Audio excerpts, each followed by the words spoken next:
Hello everyone, welcome to my channel. जैसे कि आप लोग जानते हैं, समाजशास्त्र से संबंधित क्लास है। समाजशास्त्र से संबंधित कोई भी एग्जाम हो, किसी भी एग्जाम की तैयारी कर रहे हैं, चाहे वो बिहार स्टेट हो, बिहार पीजीटी हो, यूपी पीजीटी, जीएससी, डीएसएसबी, कोई भी हो, सभी के लिए महत्वपूर्ण है।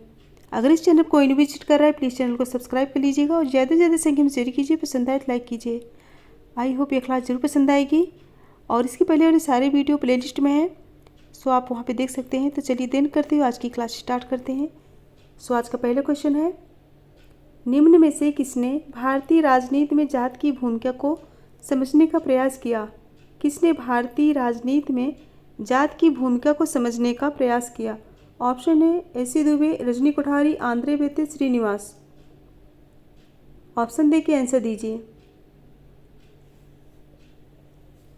राइट आंसर बताइए question number 1।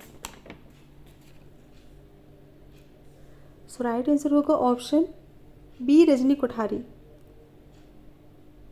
Professor Rajni Kothari ने अपनी पुस्तक cast in Indian politics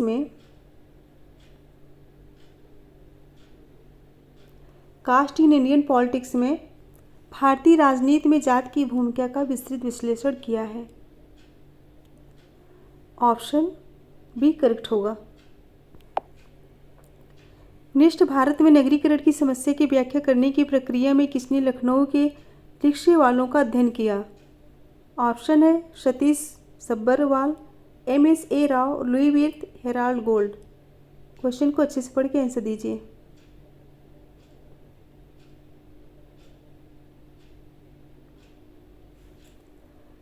right answer बताइए। सो राइट आंसर होगा option D, Herald Gould.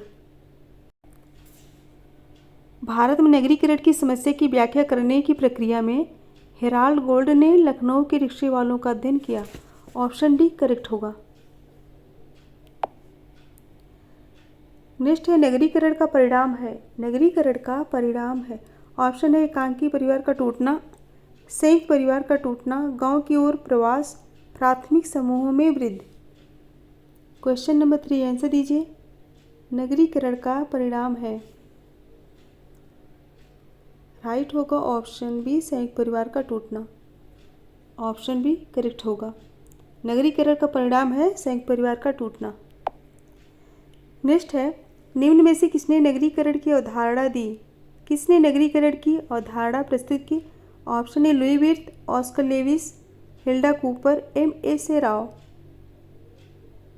Question को पढ़ के आंसर बताइए। राइट होगा ऑप्शन ए लुई विर्थ।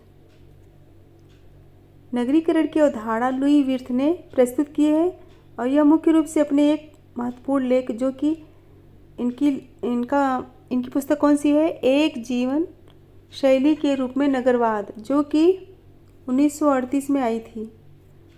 एक जीवन शैली के रूप में नगरवाद 1938 में आई थी और यह बहुत ही चर्चित पुस्तक है। ऑप्शन ए करेक्ट होगा।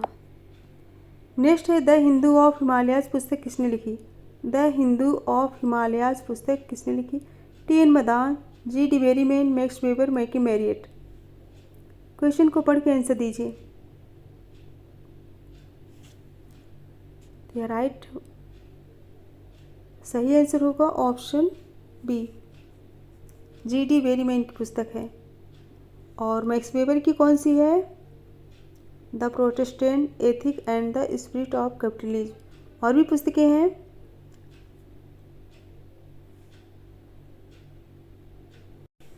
T.N. मदान की कौन सी पुस्तक है? T.N. हिंदू जॉइंट फैमिली, जो कि 1962 में आई थी, और कास्ट एंड डेवलपमेंट। और मैकी मैरियट की कौन सी है? मैकी मैरियट की है village India, little community in a endogenous civilization. ये सब पुस्तकें सब याद कर लीजिए। नेक्स्ट, भारतीय संविधान का कौन सा अनुच्छेद 14 वर्ष की कम आयु के बच्चों को फैक्ट्री में कार्य या अन्य जोखिम भरा कार्य करने से रोकता है? ऑप्शन है अनुच्छेद 24, अनुच्छेद 25, अनुच्छेद 28, अनुच्छेद 29। क्वेश्चन को अच्छे से पढ़ के ऑप्शन दे के आंसर बताइए।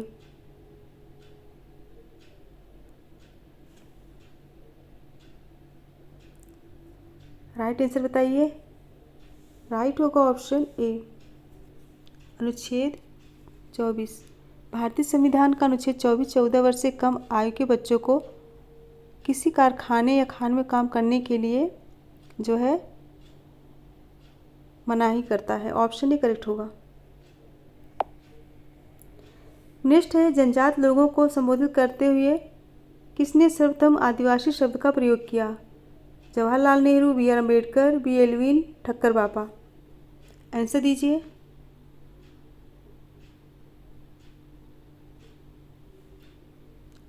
राइट होगा ऑप्शन डी, ठक्कर बापा। नेक्स्ट है, भारतीय संविधान के किस अनुच्छेद के अंतर्गत पिछड़ी जातियों हेतु आयोग गठित किया गया है?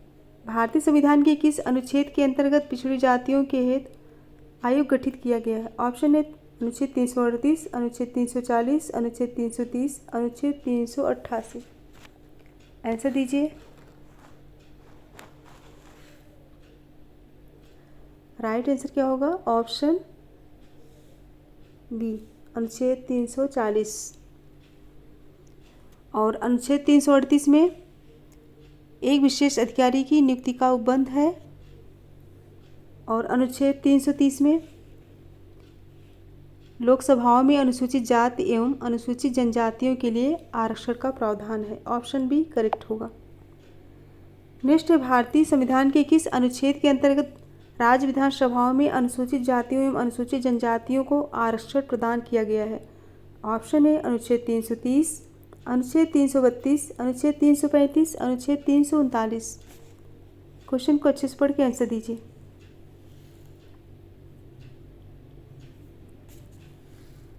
राइट क्या होगा? ऑप्शन बी, अनुच्छेद 332।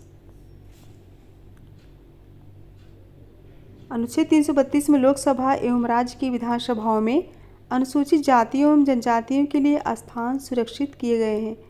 और 335 में संघ या राज्य के कार्यों से संबंधित सेवाओं एवं पदों के लिए नियुक्तियां करने में अनुसूचित जातियों एवं जनजातियों का ध्यान रखा जाएगा, यह बताया गया है। और अनुच्छेद 339 में राष्ट्रपति राज्यों के अनुसूचित क्षेत्रों के प्रशासन और अनुसूचित जनजातियों के कल्याण के बारे में प्रतिवेदन देने के लिए आयोग की नियुक्ति का आदेश किसी विषय में कर सकेगा, यह बताया गया है। नेक्स्ट है, भारतीय संविधान का कौन सा अनुच्छेद भारतीय राज्य में कानूनी रूप से अस्पृश्यता का उन्मूलन करता है? ऑप्शन है अनुच्छेद 18, अनुच्छेद 19, अनुच्छेद 17, अनुच्छेद 335। आंसर दीजिए। ये तो सभी को मालूम होगा। सो राइट होगा ऑप्शन सी, अनुच्छेद 17। नेक्स्ट, भारतीय संविधान निम्न में से किन अनुच्छेदों के तहत अल्पसंख्यकों के अधिकार सुनिश्चित करता है? पूछा गया है किन अनुच्छेदों के तहत अल्पसंख्यकों के अधिकार सुनिश्चित करता है? अनुच्छेद 27, 28, अनुच्छेद 29 या 30, अनुच्छेद 31, 32, अनुच्छेद 30, 34, 33, 34। आंसर दीजिए।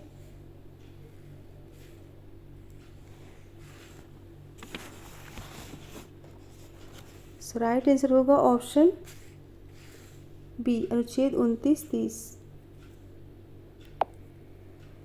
नेक्स्ट है, किन समाजशास्त्रियों ने जॉर्ज सिमेल से प्रभावित होकर विभिन्न सामाजिक प्रक्रियाओं का अध्ययन किया?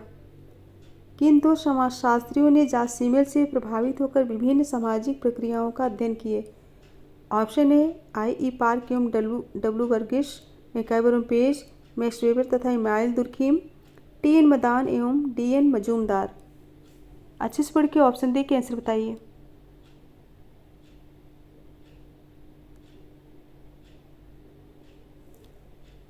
सो राइट आंसर क्या होगा? Option A, आर.ई. पार्क एवं ई.डब्ल्यू. वर्गिस जैसे समाजशास्त्रियों ने जॉर्ज सिमेल से प्रभावित होकर विभिन्न सामाजिक प्रक्रियाओं समाजशास्त्र के स्वरूपात्मक संप्रदाय का अध्ययन किया। ऑप्शन ए करेक्ट होगा। नेक्स्ट है, जब प्रतिस्पर्धा अपने नियमों का अनुपालन नहीं करती है तब वह रूपांतरित हो जाती है। ऑप्शन है सहयोग में, संघर्ष में, आत्मसात में, सात्वीकरण में। अच्छे से पढ़ के आंसर बताइए। राइट आंसर क्या होगा? ऑप्शन बी, संघर्ष में। जब प्रतिस्पर्धा अपने नियमों का अनुपालन नहीं करती तब वह संघर्ष में रूपांतरित हो जाती है। नेक्स्ट है, निम्न में से किसने आधुनिकीकरण तथा पाश्चात्यकरण में कोई अंतर नहीं पाया? किसने आधुनिकीकरण तथा पाश्चात्यकरण में कोई अंतर नहीं पाया? ऑप्शन है केड्यूस, James O'Connor, Y V. Damle, A J. Toynbee. Answer दीजिए क्वेश्चन नंबर 14। आंसर क्या होगा? सो राइट आंसर होगा option D, A J. Toynbee. A J. Toynbee ने आधुनिकीकरण तथा पाश्चात्यकरण में कोई अंतर नहीं पाए। नेक्स्ट है, किसने सामाजिक परिवर्तन के चक्रीय सिद्धांत को प्रतिपादित किया? पूछा गया है सामाजिक परिवर्तन के चक्रीय सिद्धांत को किसने प्रतिपादित किया है? ऑप्शन है Auguste Comte, Hobhouse, B Pareto, Spencer. Option देख के आंसर बताइए। राइट होगा option C, Pareto. Option C, Pareto. सामाजिक परिवर्तन के चक्रीय सिद्धांत का प्रतिपादन परेटो ने किया था और इन्होंने सामाजिक परिवर्तन से संबंधित सिद्धांत विशिष्ट वर्ग का परिभ्रमण का प्रतिपादन भी किया। इसके चक्रीय सिद्धांत के अन्य समर्थक और भी हैं। कौन कौन है? सोरोकिन, विको, टाइनबी, स्पेंगलर इत्यादि और भी लेखक हैं। नेक्स्ट है, कार्ल मार्क्स के अनुसार सामाजिक परिवर्तन का प्रमुख कारण है वर्ग संघर्ष, क्रांति, राजनैतिक परिवर्तन, औद्योगिक क्रांति। कार्ल मार्क्स के अनुसार सामाजिक परिवर्तन का प्रमुख कारण बताइए। राइट होगा ऑप्शन ए, वर्ग संघर्ष।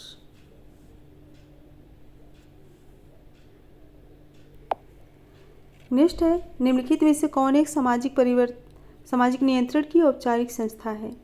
कौन एक सामाजिक नियंत्रण की औपचारिक संस्था है? ऑप्शन ए, परिवार, धर्म, राज्य, पड़ोस। ऑप्शन देख के आंसर दीजिए।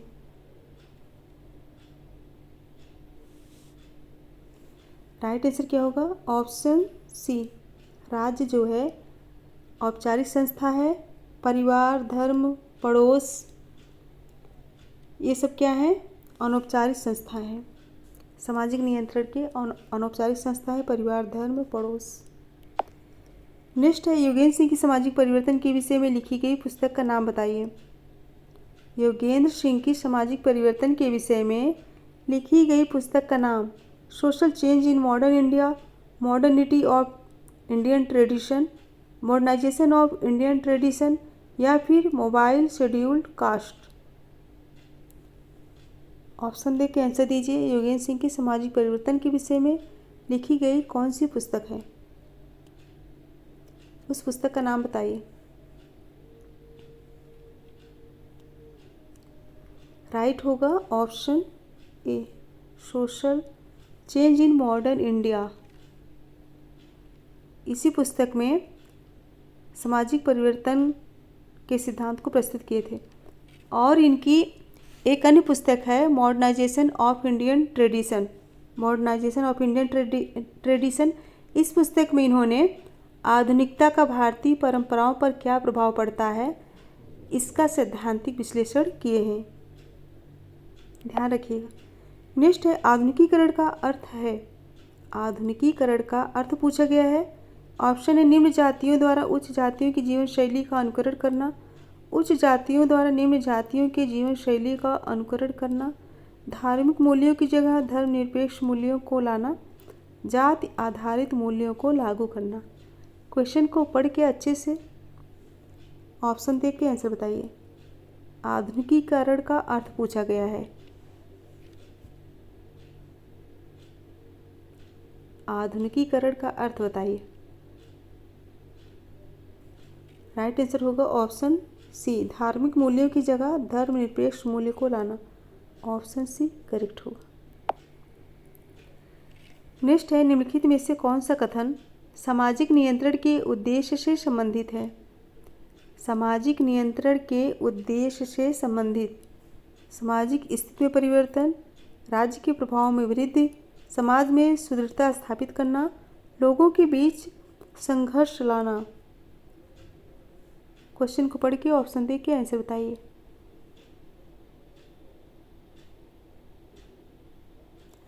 सो राइट आंसर होगा ऑप्शन सी, समाज में शुद्धता स्थापित करना। समाज में सुदृढ़ता स्थापित करना, ऑप्शन सी करेक्ट होगा। नेक्स्ट है संस्कृतिकरण की प्रक्रिया संबंधित है। संस्कृतिकरण की प्रक्रिया संबंधित है। ऑप्शन है विरोधी समूह से, संदर्भ समूह से, धार्मिक समूह से, अंतः समूह से। क्वेश्चन नंबर 21 आंसर दीजिए।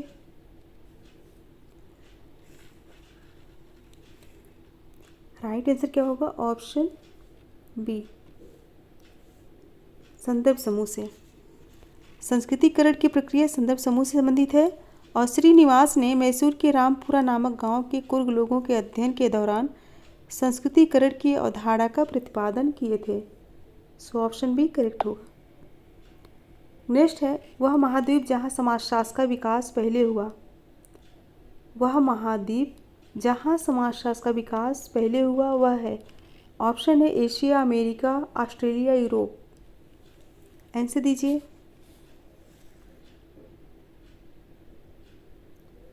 राइट आंसर होगा ऑप्शन डी, यूरोप। साधारणतः यह माना जाता है कि समाजशास्त्र के विकास की प्रारंभिक अवस्था कहाँ से हुई है? यूरोप से हुई है।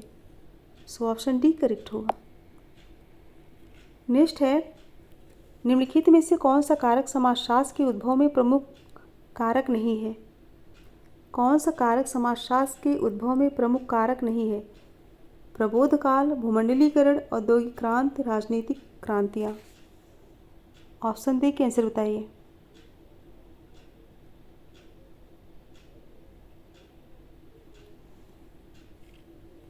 राइट क्या होगा? ऑप्शन बी, भूमंडलीकरण। समाजशास्त्र के आविर्भाव के मूल में 18वीं सदी के यूरोप की सामाजिक, आर्थिक, राजनीतिक एवं बौद्धिक पृष्ठभूमि का महत्वपूर्ण हाथ है। सो ऑप्शन बी करेक्ट होगा।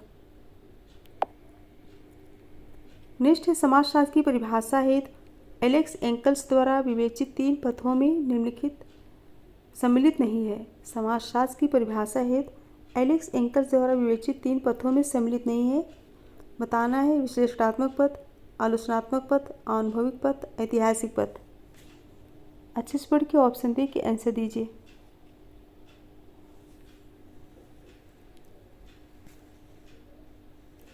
राइट होगा ऑप्शन बी, आलोचनात्मक पथ। एलेक्स एंकल्स ने समाजशास्त्र की विषय वस्तु के निर्धारण के 3 पथ बताए हैं। कौन कौन से? ऐतिहासिक पथ, अनुभविक पथ और विश्लेषणात्मक पथ।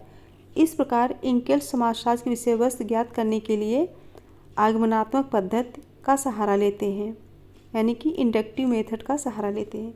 ऑप्शन बी करेक्ट होगा। नेक्स्ट है सोशियोलॉजी ए मल्टीपल पैराडाइज साइंस पुस्तक लिखी गई है। सोशियोलॉजी ए मल्टीपल पैराडाइज साइंस पुस्तक किसके द्वारा लिखी गई है? ऑप्शन है जॉर्ज रिट्जर द्वारा, एंथोनी गिडेंस द्वारा, हर्बर्ट ब्लूमर द्वारा या फिर थॉमस कोहेन द्वारा। क्वेश्चन को पढ़ के आंसर बताइए।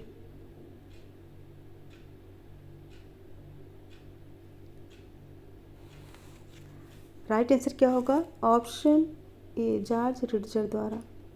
यह पुस्तक जॉर्ज रिट्जर द्वारा लिखा गया है। और एंथोनी गिडेंस की कौन सी है? सोसाइटी ए सिंबल, नहीं, एंथोनी गिडेंस की है the class structure of advance society. यह पुस्तक किसकी है? गिडेंस की है। और सोसाइटी ए सिंबॉलिक इंट्रेक्जिम इन रोज, यह पुस्तक ब्लूमर की है। नेक्स्ट है निम्नलिखित में से कौन सा समाजशास्त्रीय परिप्रेक्ष्य समाज को अन्योन्याश्रित तथा समन्वित भागों के रूप में देखता है? कौन सा समाजशास्त्रीय परिप्रेक्ष्य समाज को अन्योन्याश्रित तथा समन्वित भागों के रूप में देखता है? ऑप्शन है संरचनात्मक प्रकार्यात्मक परिप्रेक्ष्य, संघर्ष परिप्रेक्ष्य, अंतरक्रियात्मक परिप्रेक्ष्य या फिर नारीवादी परिप्रेक्ष्य। अच्छे से पढ़ के आंसर बताइए।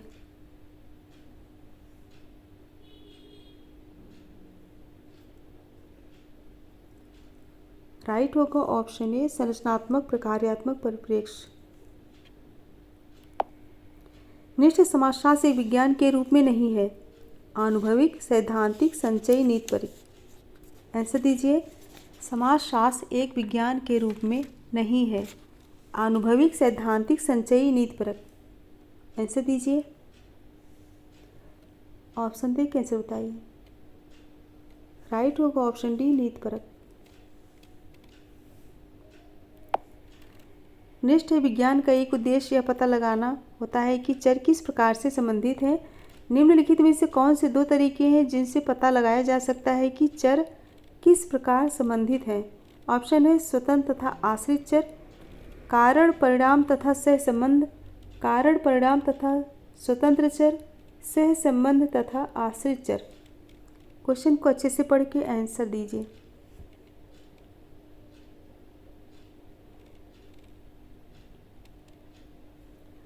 राइट आंसर क्या होगा? ऑप्शन बी, कारण परिणाम तथा सहसंबंध, यह राइट होगा।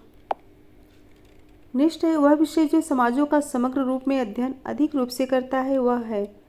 ऑप्शन है समाजशास्त्र, मानवशास्त्र, मनोविज्ञान, अर्थशास्त्र। वह विज्ञान जो समाजों का समग्र रूप में अध्ययन अधिक रूप से करता है, बताइए आंसर क्या होगा? राइट होगा ऑप्शन ए, समाजशास्त्र। ऑप्शन ए करेक्ट होगा। समाजशास्त्र समग्र रूप में मानवीय व्यवहार एवं समाज को समझने का प्रयास करता है। ऑप्शन ए करेक्ट होगा। नेक्स्ट है, निम्नलिखित में से कौन सी समाजशास्त्र की तुलना में मानव शास्त्र की विशेषता अधिक है। कौन सी समाजशास्त्र की तुलना में मानव शास्त्र की विशेषता अधिक है। ऑप्शन ए, औद्योगिक जनसंख्या का अध्ययन, साक्षर सूचनादाता, औपचारिक साक्षात्कार, सहभागिता, अवलोकन। क्वेश्चन नंबर 30, कौन सी समाजशास्त्र की तुलना में मानव शास्त्र की विशेषता अधिक है, बताना है। ऑप्शन देख के बताइए। राइट होगा ऑप्शन डी, सहभागिता, अवलोकन। नेक्स्ट है, समुदाय सबसे छोटा प्रादेशिक समूह होता है जो सामाजिक जीवन के समस्त पहलुओं को छूता है, यह कथन दिया है। इम्पॉर्टेंट है, कई बार पूछा गया है। समुदाय सबसे छोटा प्रादेशिक समूह होता है जो सामाजिक जीवन के समस्त पहलुओं को छूता है, यह कथन दिया है। बोटोमोर, मैकैबर तथा Page, Kingsley Davis, Kimball Young. यह कथन किसका है? राइट आंसर होगा option C, Kingsley Davis. Option C correct होगा। इस परिभाषा में समुदाय के 3 तत्वों का उल्लेख किया गया है। कितने? 3 तत्वों का। कौन कौन से? व्यक्तियों का समूह, निश्चित भौगोलिक क्षेत्र एवं सामाजिक जीवन के सभी पहलुओं का समावेश। सो ऑप्शन सी करेक्ट होगा और इम्पॉर्टेंट है। नेक्स्ट है, संपूर्ण संस्था की अवधारणा दी है। ऑप्शन है जेम्स कोलमैन द्वारा, गॉफमैन द्वारा, जॉर्ज फ्रिट्जमैन द्वारा, डेविड हार्डीमैन द्वारा। ऑप्शन देख के आंसर बताइए। जेम्स कोलमैन द्वारा, गॉफमैन द्वारा, जॉर्ज फ्रिडमैन द्वारा या फिर डेविड हार्डीमैन द्वारा। संपूर्ण संस्था की अवधारणा किसके द्वारा दी गई है? राइट आंसर क्या होगा? ऑप्शन बी, गॉफमैन द्वारा। ऑप्शन बी करेक्ट होगा। नेक्स्ट है, संस्थाओं का परिवर्धमान पूछा गया है। संस्थाओं का परिवर्धमान संस्थाओं तथा अधिनियमित संस्थाओं में वर्गीकरण किया है। संस्थाओं का परिवर्धमान संस्थाओं तथा अधिनियमित संस्थाओं में वर्गीकरण किया है। ऑप्शन है विलियम ग्राम समनर ने, जॉर्ज सीमेल ने, एडम स्मिथ ने, स्मॉल ने। अच्छे से पढ़ के आंसर दीजिए। संस्थाओं का परिवर्धमान संस्थाओं तथा अधिनियमित संस्थाओं में वर्गीकरण किसने किया? आंसर बताइए।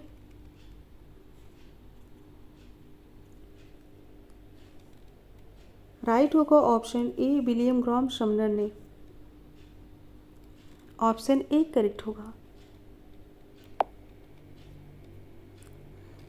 नेक्स्ट क्वेश्चन है, मैकैबर तथा पेज द्वारा संस्थाओं के अध्ययन के बतलाए गए 3 तरीके हैं। मैकाइवर तथा पेज द्वारा संस्थाओं के अध्ययन के बतलाए गए 3 तरीके कौन से हैं? ऑप्शन ए तुलनात्मक विश्लेषण, ऐतिहासिक विश्लेषण तथा प्रकार्यात्मक परस्पर संबंध विश्लेषण। बी है ऐतिहासिक विश्लेषण, प्रकार्यात्मक परस्पर संबंध विश्लेषण तथा कारण परिणाम विश्लेषण। और सी है कारण परिणाम विश्लेषण, तुलनात्मक विश्लेषण तथा ऐतिहासिक विश्लेषण। और डी है प्रकार्यात्मक परस्पर संबंध विश्लेषण, तुलनात्मक विश्लेषण तथा कारण परिणाम विश्लेषण। अच्छे से बढ़ के आंसर दीजिए। मैकाइवर तथा पेज द्वारा संस्थाओं के अध्ययन के बतलाए गए 3 तरीके कौन से हैं? अच्छे से पढ़ के आंसर दीजिए।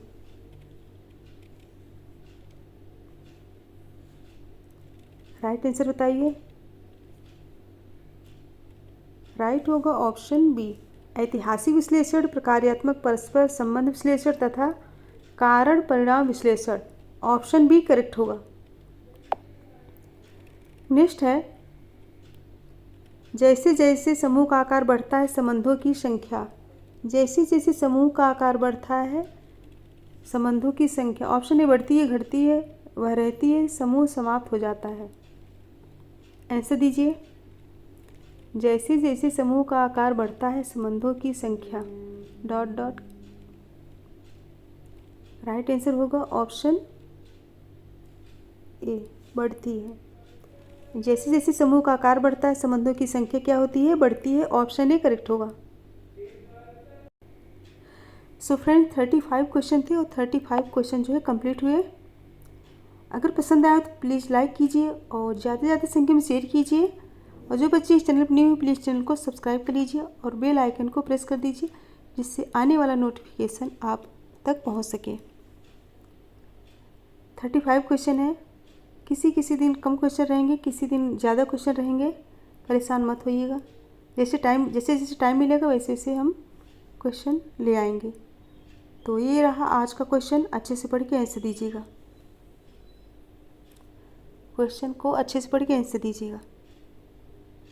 सो मेरे साथ बने रहने के लिए बहुत बहुत धन्यवाद। Thank you so much everyone. Goodbye and good night.